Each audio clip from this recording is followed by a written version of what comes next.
suis Denis Motte, je suis le fondateur du GME, Groupement de la mobilité électrique, investisseur également dans plusieurs entreprises environnementales à impact en Côte d'Ivoire depuis 2008. 1, 2, 1, 2. 1, 2, 3. C'est bon? Allez. Eh bien, bonjour, je suis Denis Motte.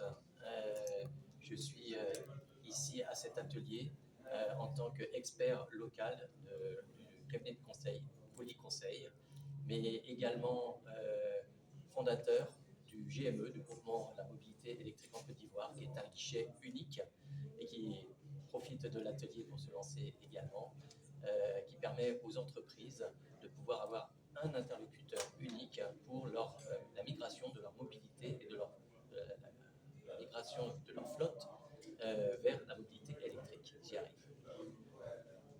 Aujourd'hui, à cet atelier, nous allons voir beaucoup de choses. Nous allons voir cette mission que nous a confiée le ministère du Transport pour étudier la transition énergétique de la flotte de toute l'administration ivoirienne sous 4 aspects principaux.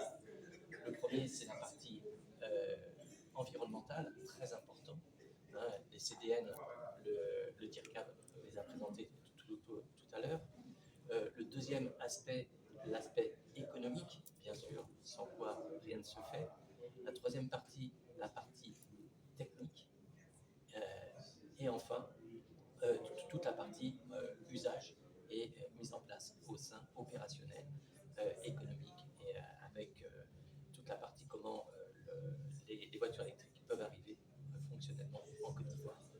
Donc c'est un atelier extrême, c'est le premier atelier de lancement de la voiture électrique en Côte d'Ivoire. Cette mission va durer 6 mois pour avoir ces premiers résultats qui vont donner les grands axes et les directions sur lesquelles les ministères s'appuieront, puisque l'ensemble, c'est un projet transversal, tous les ministères sont concernés. Donc une mission importante, un tournant vraiment pour la Côte d'Ivoire. Depuis 2021-2022, lorsque j'ai créé la PEM, nous avons déjà initié ça.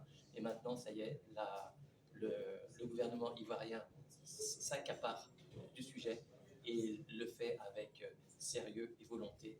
Et nous arriverons, je vous donne rendez-vous fin mai pour les premières conclusions, en tous les cas, de cette étude, cette scope note, on l'appelle, qui va donner ces grandes directions pour que la Côte d'Ivoire avance et devienne le hub sous-régional de l'électromobilité africain. Alors, Monsieur Motte, excusez-moi, qu'est-ce que c'est la mobilité verte?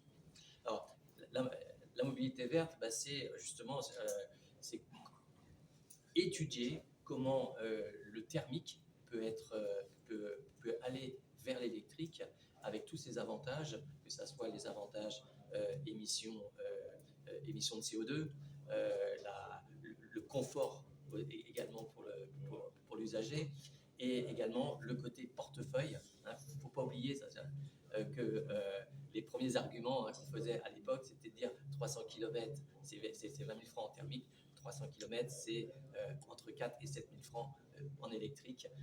Donc, les premiers avantages sont là. Deuxième avantage également, c'est que le CPC également s'est mis dans le sujet, puisqu'il va lancer un projet, un groupe de travail sur comment la Côte d'Ivoire peut devenir le leadership sur l'industrie de l'assemblage des véhicules électriques. 2 roues, 3 roues, 4 roues, minibus, microbus et minibus. Donc ça, le CPC va également lancer cette étude-là, ce groupe de travail, pour que la Côte d'Ivoire puisse accoucher d'un champion national.